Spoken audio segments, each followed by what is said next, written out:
இந்த வீடியோல நாம எந்தவித ரிட்டன் எக்ஸாமினேஷன்ஸும் இல்லாம போஸ்ட் ஆஃபீஸ் டிபார்ட்மெண்ட் இப்ப ரீசெண்டா வெளிவந்திருக்க பர்மனன்ட் ஜாப் ஆப்பர்ச்சுனிட்டி பத்தி தான் பார்க்க போறோம். இந்த ஜாபுக்கான மினிமம் குவாலிஃபிகேஷன் பார்த்தீங்கன்னா நீங்கள் 10th ஸ்டாண்டர்ட் பாஸ் பண்ணியிருந்தாலே போதும். அதுக்கு மேலே 12th any degree diploma IT BE பிடெக்னு நீங்கள் என்ன படிச்சிருந்தாலுமே எலிஜிபிள் தான். முக்கியமாக ரிட்டன் எக்ஸாமினேஷன்ஸ் கிடையாது. உங்களுக்கு பார்த்தீங்கன்னா இனிஷியல் சேலரி 19,900 63,200 வரைக்கும் பேசிக் பே மட்டுமே சொல்லியிருக்காங்க. இது இல்லாமல் எக்கச்சக்கமாக அலவன்சஸ் இருக்குது. அலவன்சஸ் எல்லாம் சேர்த்து உங்களுக்கு ஃபர்ஸ்ட் மந்த் சேலரி பார்த்தீங்கன்னா 30,000 கிட்ட கிடைக்க வாய்ப்புகள் இருக்குது. பர்மனண்டான ஜாப் ஆப்பர்ச்சுனிட்டி. இந்த போஸ்ட்டுக்கு நீங்கள் ஏப்ரல் 15ஆம் தேதி வரைக்கும் அப்ளை பண்ணிக்கலாம் அப்படின்னு சொல்லியிருக்காங்க. தமிழகம் முழுவதும் உள்ள ஆண்கள் பெண்கள் எலிஜிபிள். இதோட அஃபிஷியல் நோட்டிஃபிகேஷன் அண்ட் எலிஜிபிலிட்டி பற்றின டீட்டெயில்ஸ் இப்போ நான் பிரீஃபாக எக்ஸ்பிளைன் பண்ணுறேன். வீடியோவை ஸ்கிப் பண்ணாமல் முழுமையாக பாருங்கள். அதுக்கு முன்னாடி நீங்க இப்போதான் இந்த சேனலுக்குள்ள முதல் முறையா வரீங்க அப்படின்னா மறக்காம இந்த சேனலை சப்ஸ்கிரைப் பண்ணிக்கிங்க. அப்ளை லிங்க் நீங்க பாத்துக்கிட்டு இருக்கிற இந்த வீடியோல டிஸ்கிரிப்ஷன்ல ஃபர்ஸ்ட் எடுத்த உடனே இருக்குங்க. எல்லா ஜாபுக்குமே அஃபிஷியல் அப்ளை லிங்க் போட்டு இருக்கும். அதுதாங்க அஃபிஷியலா அப்ளை பண்ற லிங்க். ஓகேங்களா? அதை டச் பண்ணி தான் நீங்க உள்ளே வர போறீங்க. இதுக்கு கீழே இருக்கு பாத்தீங்களா, நம்ம அவர் டெலிகிராம் ஜாப் லிங்க், இது இன்ஸ்டாகிராம், இது எல்லாமே நம்ம சேனலோட அஃபிஷியல் சைட் தாங்க. இதுல டெய்லி ஒரு நாளைக்கு எக்கச்சக்கமான ஜாப்ஸ் போட்டுட்டு இருக்கோம். ஜாயின் பண்ணாதவங்க இதுல உடனே ஜாயின் பண்ணிக்கோங்க. என்கிட்ட டேரக்டா பேசணும்னு நினைக்கிறவங்க ஜாயின் பண்ணி நீங்க என்கிட்ட பேசலாம். இப்போ வாங்க நம்ம வீடியோக்குள்ள போகலாம். இதுதான் பார்த்தீங்கன்னா இந்த ஜாபுக்கான அஃபிஷியல் அப்ளிகேஷன் ஃபார்ம். நீங்கள் ஆஃப்லைன் மூலமாக தான் அப்ளை பண்ண போகிறீங்க. ஸோ இந்த அப்ளிகேஷன் ஃபார்மை கரெக்டாக டவுன்லோட் பண்ணி பிரிண்ட் அவுட் எடுத்துகிட்டு இங்கே உங்களுடைய recent passport size colour photograph ஒட்டி அதில் நீங்கள் செல்ஃப் அட்டஸ்டட் பண்ணணும் அப்படின்னு சொல்லியிருக்காங்க. ஸோ அடுத்து இங்கே பார்த்தீங்கன்னா உங்களுடைய ஃபுல் நேம் கேபிட்டல் லெட்டர்ஸில் உங்களோட ஃபுல் நேம் இங்கே ரைட் பண்ணிடுங்க. அடுத்து உங்களுடைய அப்பா பெயர், உங்களோட நிரந்தர முகவரி பின்கோடோட ரைட் பண்ணுங்க. அதே மாதிரி உங்களுடைய கான்டாக்ட் அட்ரஸ், அதாவது தொடர்புக்குரிய முகவரி பார்த்தீங்கன்னா அதையும் நீங்கள் பின்கோடோட ஃபுல் அட்ரஸ் கொடுத்துருங்க. உங்களுடைய இமெயில் ஐடி, அடுத்து உங்களுடைய கம்யூனிட்டி பற்றின டீட்டெயில்ஸ், உங்களுடைய டேட் ஆஃப் பர்த், அதே மாதிரி உங்களுடைய ஏஜ் 1/7/2024 அந்த டேட்டில் உங்களுக்கு என்ன ஏஜோ அதை இங்கே நீங்கள் ஃபில் பண்ணணும். அடுத்து உங்களுடைய மெட்ரிகுலேஷன் எக்ஸாமினேஷன்ஸ் எஸ்எஸ்சி இதெல்லாம் எப்போ பாஸ் பண்ணீங்க, எந்த ஸ்கூலில் படிச்சிங்க, எந்த வருஷம் பாஸ் பண்ணீங்க அந்த டீட்டெயில்ஸ் தரணும். அதே மாதிரி டிகிரி டிப்ளமோ இதெல்லாம் படிச்சிருக்கீங்கன்னா எந்த இன்ஸ்டியூட்டில் எந்த வருஷம் பாஸ் பண்ணீங்கிற டீட்டெயில்ஸ். எக்ஸ்பீரியன்ஸ் இருக்குது அப்படின்னா அதோட நேம் ஆஃப் த ஆர்கனைசேஷன், அதோட அட்ரஸ் எல்லாமே கொடுக்கணும். எந்த டைம் பீரியட்லேருந்து எந்த டைம் பீரியட் வரைக்கும் ஒர்க் பண்ணீங்க அப்படிங்கிறதையுமே இங்கே மென்ஷன் பண்ணணும். அதுக்கு சர்டிஃபிகேட்டுமே நீங்கள் கண்டிப்பாக எக்ஸ்பீரியன்ஸ் சர்டிஃபிகேட்டுமே ப்ரொடியூஸ் பண்ணணும். ஓகேங்களா? இங்கே டேட்டு, இங்கே பிளேஸு இதெல்லாமே ஃபில் பண்ணிடுங்க. இங்கே உங்களோட சிக்னேச்சர் போட்டுருங்க. இது கூட தேவையான அத்தனை டாக்குமெண்ட்ஸ், அதாவது உங்களுடைய age proof, education proof, address proof, ID proof, அதே மாதிரி community proof, educational qualification and experience இதெல்லாமே பார்த்தீங்கன்னா அதுக்கான ப்ரூஃப் எல்லாமே வைக்கணும்.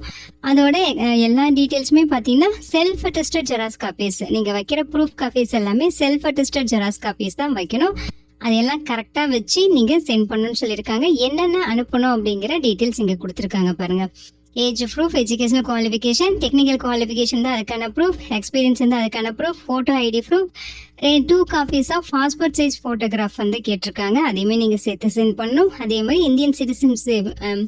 இந்தியன் சிட்டிசன்ஷிப்கான ப்ரூஃபுமே இருக்கணும். வேறு ஏதாவது ரெலவெண்ட் இன்ஃபர்மேஷன் கொடுக்கணும்னா அதோட ப்ரூஃப்மே நீங்கள் சப்மிட் பண்ணணும். அது எல்லாமே self attested xerox copies attach பண்ணி அவங்க சொல்லியிருக்க இந்த அட்ரஸுக்கு ஸ்பீட் போஸ்ட் அல்லது ரெஜிஸ்டர் போஸ்ட் மூலமாக அப்ளை பண்ண சொல்கிறாங்க. அதுக்கு முன்னாடி நீங்கள் அப்ளிகேஷன் சென்ட் பண்ணுற அந்த என்வலப் மேலே என்ன போஸ்ட்டுக்கு அப்ளை பண்ணுறீங்க அப்படிங்கிற அந்த போஸ்ட் நேமுமே மென்ஷன் பண்ணி நீங்கள் சென்ட் பண்ணணும் அப்படின்னு சொல்லியிருக்காங்க. லாஸ்ட் டேட் ஏப்ரல் 15ஆம் தேதி ஈவினிங் 5 மணி வரைக்கும் உங்களுக்கு அப்ளை பண்ண டைம் கொடுத்துருக்காங்க.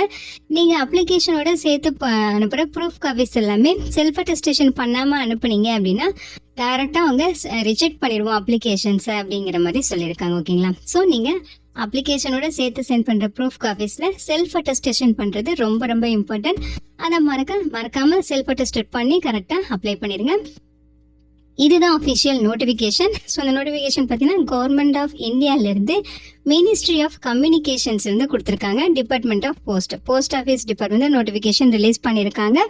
ஸோ இதில் பார்த்தீங்கன்னா உங்களுக்கு டெக்னிக்கல் சூப்பர்வைசர் கேட்டகரியில் போஸ்டிங்ஸ் கொடுத்துருக்காங்க. இது பார்த்தீங்கன்னா உங்களுக்கு குரூப் சி கேட்டகரியில் நான் கட்சிட்டட் நான் மினிஸ்ட்ரியல் லெவலில் வரும் அப்படிங்கிற மாதிரி சொல்லியிருக்காங்க.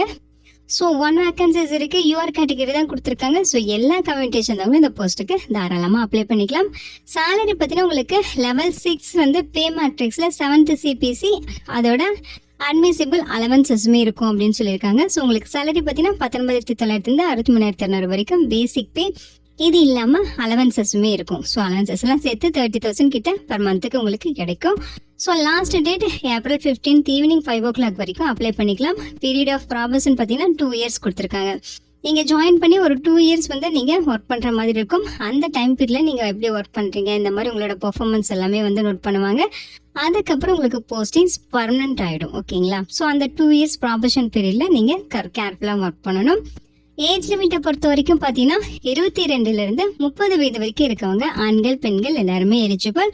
அதோட பார்த்தீங்கன்னா ஏஜ் ரிலாக்ஸேஷன் கவர்மெண்ட் ரூல்ஸ் படி உங்களுக்கு இருக்கும் அப்படிங்கிற மாதிரி சொல்லியிருக்காங்க. Educational qualifications. So educational qualification பார்த்தீங்கன்னா நீங்கள் டிகிரி அல்லது டிப்ளமோ ஸோ எது படிச்சிருந்தாலும் ஓகே. அவங்க என்ன கேட்டகரியில் சொல்லியிருக்காங்கன்னா மெக்கானிக்கலோ அல்லது ஆட்டோமொபைல் இன்ஜினியரிங்லையோ நீங்கள் டிகிரி அல்லது டிப்ளமோ முடிச்சிருக்கீங்கன்னா நீங்கள் எலிஜிபிள். அதாவது டிப்ளமோ இன்ஜினியரில் மெக்கானிக்கலோ அல்லது டிப்ளமோ இன்ஜினியரிங்ல ஆட்டோமொபைல் முடிச்சிருந்தாலும் நீங்கள் எலிஜிபிள். அல்லது பிஏ பிடெக்ல மெக்கானிக்கல் ஆட்டோமொபைல் இன்ஜினியரிங் முடிச்சிருந்தாலும் நீங்கள் எலிஜிபிள் சொல்லியிருக்காங்க. அதோட உங்களுக்கு ஒர்க் ஷாப் ப்ராக்டிக்கல் எக்ஸ்பீரியன்ஸ் வந்து 2 years வந்து எக்ஸ்பீரியன்ஸ் இருக்கணும் அப்படிங்கிற மாதிரி சொல்லியிருக்காங்க. ஓகேங்களா? அல்லது நீங்கள் 10th பாஸ் பண்ணியிருக்கணும் அல்லது அதுக்கு ஈக்குவலண்ட்டாக படிச்சிருக்கணும். அதோட 5 years வந்து உங்களுக்கு ப்ராக்டிக்கல் எக்ஸ்பீரியன்ஸ் இருக்குது. சம் ஃபேக்ட்ரியோ அல்லது ஒர்க் ஷாப்லேயோ ரிப்பேர் மெயின்டெனன்ஸ்லையோ அல்லது இன்டர்னல் கம்பஷன் இன்ஜின்ஸ் இந்த மாதிரி கேட்டகரியில் நீங்கள் 5 years வந்து ப்ராக்டிக்கல் எக்ஸ்பீரியன்ஸ் வச்சிருக்கீங்க அப்படின்னா நீங்களுமே எலிஜிபிள் அப்படிங்கிறதே சொல்லியிருக்காங்க. ஓகேங்களா? ஸோ மெத்தட் ஆஃப் செலெக்ஷன் பார்த்தீங்கன்னா உங்களுக்கு ரிட்டன் எக்ஸாமினேஷன்ஸ் கிடையாது, காம்படிட்டிவ் ட்ரேட் டெஸ்ட் தான் வைப்பாங்க. ஸோ அந்த ட்ரேட் டெஸ்ட் மூலமாக தான் உங்களை வந்து ரெக்ரூட் பண்ண போகிறோம் அப்படிங்கிற மாதிரி சொல்லியிருக்காங்க. அதுவும் அவங்க ஷார்ட் லிஸ்ட் பண்ண கேண்டிடேட்ஸ்க்கு மட்டும்தான் ட்ரேட் டெஸ்ட்டுக்கான கால் டீட்டெயில்ஸ் வரும். ஸோ அதுக்கப்புறம் நீங்கள் அவங்க சொல்லியிருக்க டேட்டு வென்யூ அந்த பிளேஸில் கரெக்டாக வந்து ட்ரேட் டெஸ்ட் அட்டன் பண்ணணும். ஓகேங்களா? ஸோ இங்கே இன்ஸ்ட்ரக்ஷன்ஸ் எல்லாமே கொடுத்துருக்காங்க, கண்டிப்பாக படித்து பார்த்துருங்க. இந்த போஸ்ட்டுக்கு இந்தியன் சிட்டிசன்ஸ் எல்லாருமே எலிஜிபிள். ஓகேங்களா? முக்கியமாக பார்த்தீங்கன்னா இப்போ நீங்கள் எந்த மாதிரியெல்லாம் மிஸ்டேக் பண்ணீங்கன்னா உங்கள் அப்ளிகேஷன் ரிஜெக்ட் ஆகும் அப்படிங்கிற டீட்டெயில்ஸ் தான் இங்கே கொடுத்துருக்காங்க. ஓகேங்களா? அதாவது நீங்கள் அப்ளிகேஷன் கொரியர் மூலமாக சென்ட் பண்ணாலும் உங்கள் அப்ளிகேஷன் ரிஜெக்ட் ஆகிடும். சைன் பண்ணாமல் அனுப்பினாலும் ரிஜெக்ட் ஆகிடும். வித்தவுட் செல்ஃப் அட்டஸ்டட் டாக்குமெண்ட்ஸோட, அதாவது டாக்குமெண்ட்ஸ் எல்லாம் செல்ஃப் அட்டஸ்டட் பண்ணாமல் அனுப்பினாலும் ரிஜெக்ட் ஆகிடும். வித்தவுட் வேலிட் கம்யூனிட்டி சர்டிஃபிகேட் வைக்கலனாலும் ரிஜெக்ட் ஆகிடும். அதே மாதிரி பார்த்தீங்கன்னா அவங்க கேட்குற குவாலிஃபிகேஷன் இல்லாதவங்க நீங்கள் அப்ளை பண்ணுறீங்கனாலும் ரிஜெக்ட் ஆகிடும். அண்டர் ஏஜ்டு அல்லது ஓவர் ஏஜ்டு கேண்டிடேட்ஸ் அப்ளை பண்ணாலும் அப்ளிகேஷன் ரிஜெக்ட் ஆகிடும். அப்ளிகேஷன் வந்து இன்கம்ப்ளீட்டடாக ஃபில் பண்ணியிருக்கீங்க அல்லது நாட் சப்மிட்டடான ப்ரிஸ்கிரிப்ட் ஃபார்மேட்டில் கொடுக்கல அப்படின்னாலும் அது வந்து ரிஜெக்ட் ஆகிடும் அப்படிங்கிற மாதிரி சொல்லியிருக்காங்க. ஸோ அந்த ரிஜெக்ஷனுக்கான லிஸ்ட் வந்து அதாவது டீட்டெயில்ஸ் ரீசன் வந்து இங்கே கொடுத்துருக்காங்க. இந்த ஒரு தடவை நீங்கள் படித்து பார்த்துட்டு அப்ளை பண்ணுங்கள். ஸோ இது பர்மனெண்ட் ஆப்பர்ச்சுனிட்டி தான், கண்டிப்பாக யாரும் மிஸ் பண்ணிடாதீங்க. இன்ட்ரெஸ்ட் அண்ட் எலிஜிபிலிட்டி ஷூட் ஆகிறவங்க கண்டிப்பாக ஒரு தடவை ட்ரை பண்ணி பாருங்க. முக்கியமாக இந்த வீடியோவை உங்கள் ஃப்ரெண்ட்ஸ் ரிலேட்டிவ்னு சொல்லி எல்லாரு கூடவும் ஷேர் பண்ணிக்கிங்க. Thank you so much and bye.